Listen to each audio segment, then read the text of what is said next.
সিরাজগঞ্জে school, college ও বিশ্ববিদ্যালয়ের ছাত্রছাত্রীদেরকে নিয়ে বিশিষ্ট নাট্যকার ও অভিনেতা আলী জাকের গ্রন্থপাঠ প্রতিযোগিতার বিজয়ী ছাত্রছাত্রীদের মাঝে পুরস্কার বিতরণ করা হয়েছে। সিরাজগঞ্জ প্রতিনিধি আশরাফুল ইসলাম জয়ের প্রতিবেদনে থাকছে বিস্তারিত।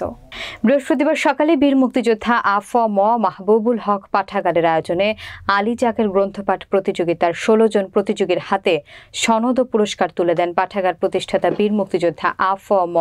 মাহবুবুল হক।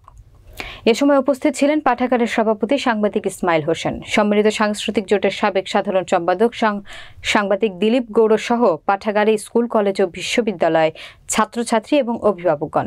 মুক্তিযুদ্ধ জাদুঘর আয়োজিত স্কুল, কলেজ ও বিশ্ববিদ্যালয় গ্রুপের এই প্রতিযোগিতায় দেশের ৫০টি পাঠাগার থেকে প্রায় ৫৪৮ জন প্রতিযোগী অংশগ্রহণ করেন। প্রতিযোগিতায় সারা দেশের মধ্যে প্রতিভা রানী দাস ও রেজওয়ানা পারভিন দোলা দেশ সেরা গ্রুপ স্থান লাভ করেন।